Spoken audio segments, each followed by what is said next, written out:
Hello दोस्तों, स्वागत है एग्जाम ब्रदर्स में। तो कैसे हैं आप लोग। आज मैं आप लोगों के लिए लेकर आ गया हूं गॉस प्रमेय के अनुप्रयोग का एक टॉपिक, जिसमें हम जानेंगे कि अनंत लंबाई के सीधे आवेशित तार के कारण विद्युत क्षेत्र की तीव्रता क्या होती है। ठीक है, तो सबसे पहले बाबू हम समझेंगे यहाँ पर कि देखिए, यहाँ पर मैंने एक तार लिया है, एक चालक तार लिया है। देखिए, चालक तार का नाम है बाबू क्या, ए बी। यहाँ पे अनंत का मतलब हुआ ना कि मुझे चालक तार की लंबाई नहीं मालूम है। ठीक है, अनंत का मतलब ये मत समझ लेना कि जिसकी क्या हो, जो बहुत दूर तक जाता हो, ऐसा नहीं है। अनंत का मतलब हुआ जिसकी लंबाई हमें ज्ञात नहीं है। ठीक है, तो कार्य मान लिया कि ए बी एक अनंत लंबाई का सीधा तार है। इसे प्लस क्यू आवेश दिया जाता है, यानी इसे दिया जाता है बाबू, बोलो कौन सा आवेश। चलिए, प्लस क्यू आवेश दिया जाता है। ठीक है, तो अगर प्लस क्यू आवेश अगर देंगे तो ये प्लस आवेश बोलिए इसकी लंबाई में फैलेगा कि नहीं फैलेगा, यानी चालक तार की लंबाई में ये फैल जाएगा बाबू। क्लियर। तो करें इसे क्यू आवेश, प्लस क्यू आवेश देने से आवेश एक समान रूप से लंबाई में फैल जाता है, जिससे आवेश का रेखीय घनत्व क्या होता है, लेमडा हो जाता है। यानी आवेश का रेखीय घनत्व लेमडा है। तार के अक्ष से आर दूरी पर, यानी तार के अक्ष से आर दूरी पर, देखिए यहां पर ये तार का हमारा अक्ष हो गया, और अक्ष से आर दूरी पर एक बिंदु क्या है बाबू, एक बिंदु P है। और उसी बिंदु P पर मुझे विद्युत क्षेत्र की तीव्रता का मान ज्ञात करना है। यानी किसका मान ज्ञात करना है बाबू, E का मान ज्ञात करना है कि E का मान कितना होगा। क्लियर। अब देखिए, यहाँ पर थोड़ा फिगर में आप ध्यान से देखिएगा कि एक चालक तार मैंने ए बी लिया है, और इस ए बी पर प्लस क्यू आवेश दिया, तो प्लस आवेश जो है वो लंबाई में फैल गया। जब लंबाई में फैल गया तो इसका रेखीय घनत्व तो क्या हो गया, लेमडा हो गया बाबू। क्या हो गया, लेमडा। अब कह रहे हैं कि इस चालक के अक्ष से, यानी चालक तार के अक्ष से आर दूरी पर एक बिंदु P है, और उस बिंदु P पर मुझे क्या बताना है, विद्युत क्षेत्र की तीव्रता का मान बताना है। तो सबसे पहले हम क्या करेंगे ना कि यहाँ पर करेंगे रचना। क्या करेंगे बाबू, रचना। जैसे मान लीजिए यहाँ हम लिखेंगे रचना। रचना में लिखेंगे कि त्रिज्या R और लंबाई L,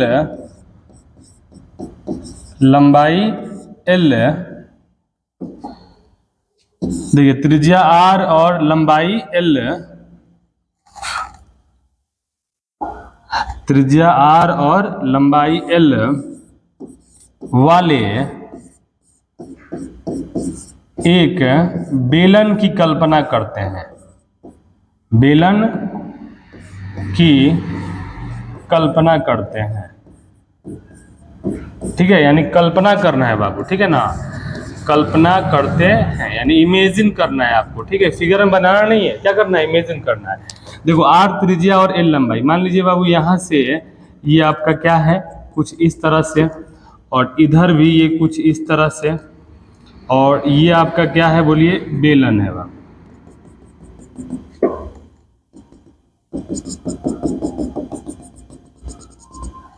ये बेलन है। ठीक है, यानी कहने का मतलब ये है कि मान लीजिए, देखिए आर त्रिज्या और एल लंबाई, ये लंबाई क्या हो गया, एल हो गया। ठीक है, तो कह रहे कि आर त्रिज्या और एल लंबाई का एक बेलन की कल्पना करते हैं। तो आप मुझे बता दो कि यहाँ पर ध्यान से अगर आप देखेंगे तो बेलन के पास तीन क्षेत्रफल हो गया बाबू। एक हमारे पास ये ऊपर वाला क्षेत्र हो गया, जिसे चलिए हम बोलते हैं E1। क्या बोलेंगे बाबू, E1। एक हमारा ये नीचे वाला हो गया, जिसे बोलेंगे हम लोग E2। और एक विद्यार्थी मिल गया चारों तरफ, जिसे हम लोग बोलेंगे E3। क्या, यानी इस बेलन के पास टोटल 3 सतह है। एक सतह है बाबू ऊपर वाला, एक सतह है नीचे वाला, और एक सतह है चारों तरफ वाला। ठीक है ना, तो मुझे क्या करना है ना कि इस तीनों सतह से होकर जाने वाला फ्लक्स का मान बताना है बाबू। ठीक है, तो सबसे पहले हम निकालेंगे, देखिए E1 सतह के कारण फ्लक्स हमारा क्या होगा। ठीक है, तो यहाँ लिखेंगे, बोलिए क्या बाबू, देखो हम लिखेंगे E1 सतह के कारण, E1 सतह से होकर जाने वाला जाने वाला विद्युत फ्लक्स, बता दीजिए क्या होगा जी। तो देखो E1 सतह से होकर जाने वाला जो विद्युत फ्लक्स है इसे हम बोलते हैं बाबू फाई E1। क्या बोलेंगे जी? Phi E1। और हमें मालूम है कि विद्युत फ्लक्स का फॉर्मूला क्या होता है, बता दीजिए आप लोग। फॉर्मूला होता है E vector dot A vector. तो E vector dot A vector, तो यहाँ पर हमारा बोलिए क्षेत्रफल क्या है बाबू? क्षेत्रफल हमारा है E1, सॉरी E1 हम लिख दिए हैं, अरे भाई सो सैड, चलो कोई ना।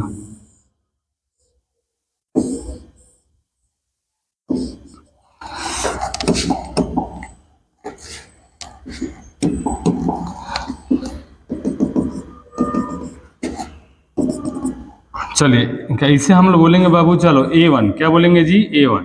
और इसे बोलेंगे हम लोग A2, और इसे बोलेंगे हम लोग A3। क्या बोलेंगे बाबू? A3। यानी ऊपर वाले सतह के क्षेत्रफल को बोलेंगे A1, नीचे वाले को बोलेंगे A2, और जो चारों तरफ का है उसे हम लोग बोलेंगे A3। ठीक है, तो यानी हमारा यहाँ पर है कि E1, सॉरी यहाँ भी E1 लिखा गया, अरे कहाँ दिमाग है भाई। चलो क्या बोलेंगे? A1 सतह से होकर जाने वाला कुल विद्युत फ्लक्स है। तो फाई E1 बराबर हो जाएगा E vector dot A1 vector. तो बोलो ये हमारा क्या हो जाएगा? EA1 cos theta. अब यहाँ थीटा का मान क्या होगा भाई? तो देखो विद्युत क्षेत्र, देखो यहाँ प्लस क्यू आवेश के कारण जो विद्युत क्षेत्र की जो तीव्रता होगी ना वो जाएगी इधर, इधर जाएगी विद्युत क्षेत्र की तीव्रता, ठीक है ना। तो विद्युत क्षेत्र की तीव्रता इस दिशा में, इस जो तल है जा रहा है ऊपर, तो तीव्रता इधर और तल इधर, यानी दोनों के बीच एंगल बन रहा है 90 डिग्री। कितना डिग्री? 90 डिग्री। तो ये हमारा हो जाएगा cos 90 डिग्री। और हम जानते हैं cos 90 का मान क्या होता है? 0 होता है। तो cos 90 का मान 0, तो इस पूरे का मान हो जाएगा 0। क्या होगा बाबू? 0। क्लियर? चलिए उसी तरह निकालेंगे बाबू A2 सतह से होकर जाने वाला विद्युत फ्लक्स, इसे हम बोलेंगे फाई E2, बोलेंगे फाई E2। फॉर्मूला बोलिए क्या होता है? E vector dot E2 vector, E vector dot E2 vector. तो बोलो यहाँ भी हमारा फॉर्मूला क्या होगा बाबू? ये हो जाएगा EA2 cos थीटा का मान। देखो E2 कहाँ है? देखो तो बाबू, सॉरी A2 नीचे वाला तल। तो नीचे वाला तल जो है ना इसका दिशा है इधर की ओर, और तीव्रता की दिशा इधर की ओर, ठीक है। तो दोनों एक दूसरे क्या है? लंबवत है। तो यानी यहाँ भी हमारा हो जाएगा cos 90 डिग्री। और cos 90 का मान 0 होता है, तो पूरे का मान क्या हो गया? 0। क्लियर है बाबू? चलिए अब निकालना है A3, यानी सतह A3 सतह से होकर जाने वाला विद्युत फ्लक्स, इसे हम लोग बोलेंगे फाई E3।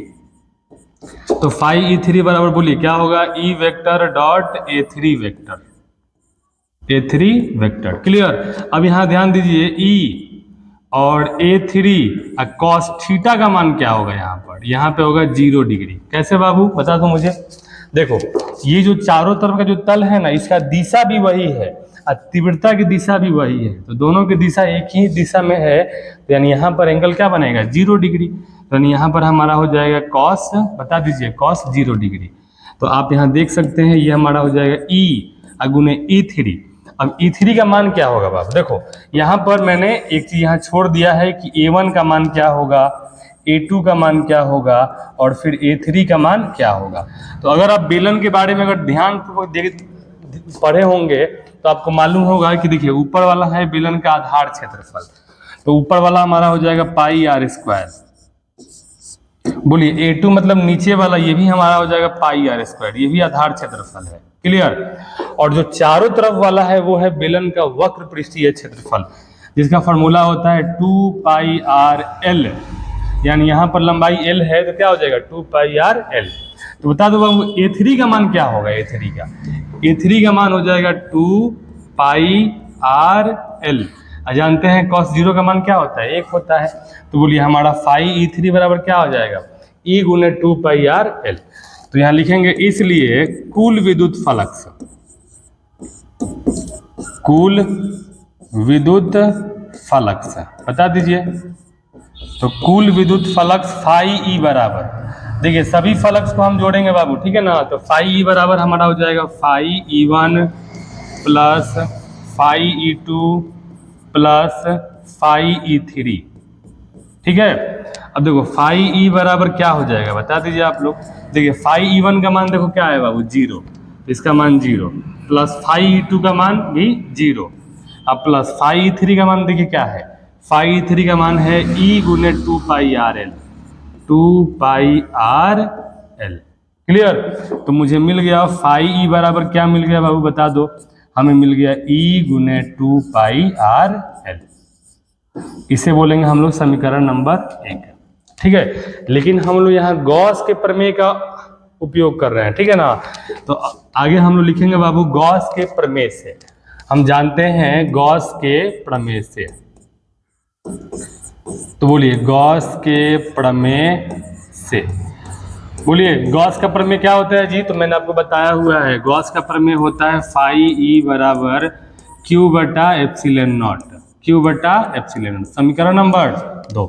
तो आप यहाँ देखिए समीकरण 1 में φe और समीकरण 2 में भी क्या है φe। तो यहाँ लिखेंगे समीकरण 1 और 2 से, समीकरण 1 और 2 से। देखिए जब भी किसी समीकरण का LHS बराबर होता है ना, तो RHS को बराबर कर सकते हैं बाबू।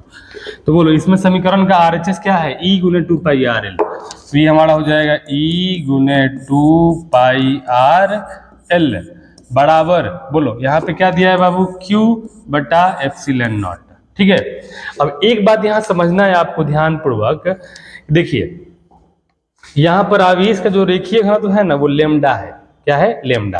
और मैंने आपको बताया है बाबू कि जो लेमडा जो होता है ना, लेमडा ये होता है आवेश बटा लंबाई के अनुपात का, यानी आवेश और लंबाई के अनुपात को आवेश का रेखीय घनत्व लेमडा कहते हैं। तो अगर हम यहाँ से Q का मान निकालेंगे बाबू, तो बोलो हमें क्या मिलेगा, लेमडा एल, यानी Q बराबर हमें मिलेगा लेमडा एल। तो यानी यहाँ पर Q की जगह हम आसानी से लेमडा एल रख सकते हैं। तो बोलो क्या हो जाएगा, E गुने ये हमारा हो जाएगा 2πrl बराबर Q के जगह हो जाएगा लेमडा एल बटा में एप्सिलॉन नॉट। देख सकते हैं एल एल क्या हो गया, कट गया। तो बोलो यहाँ से मुझे E का मान निकालना है, तो E बराबर ये 2πr जाएगा बटा के नीचे, तो बोलो क्या हो जाएगा लेमडा बटा 2πr epsilon not, epsilon not. अगर हम इसको अच्छे से लिखेंगे अच्छे से, तो बोलो हमें क्या मिलने वाला है बाबू, हमें मिलेगा 1/2π एप्सिलॉन नॉट, 1/2π एप्सिलॉन नॉट और लेमडा बटा आर, लेमडा बटा आर। ये हमारा हो गया बाबू क्या, विद्युत क्षेत्र की तीव्रता। ठीक है, लेकिन मुझे 1/2π एप्सिलॉन नॉट का मान नहीं पता है, तो हम क्या करेंगे ना कि ऊपर नीचे 2 से गुना करेंगे। तो ऊपर नीचे 2 से गुना करेंगे तो ये हमारा हो जाएगा 1/4π एप्सिलॉन नॉट, और यहाँ 2 से गुना करेंगे तो हो जाएगा 2 लेमडा बटा आर।